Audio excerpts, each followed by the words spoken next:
Every winter and spring, we grow a lot of fava bean plants in MUSE, and we grow them for several different reasons.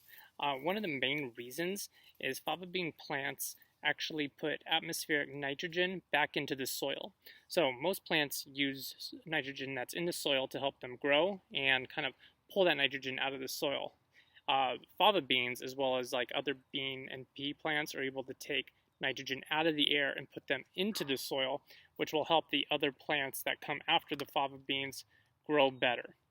Other reason we grow them is they're delicious. All parts of the plant are edible. We don't eat the pod just because it's kind of tough, but this is a really fun job for students to be pulling back these pods and getting the beans out to cook them.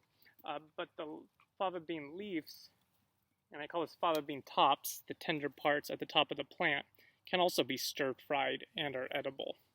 So it's a really fun plant for kids, grows really well, and again, it's good for the soil.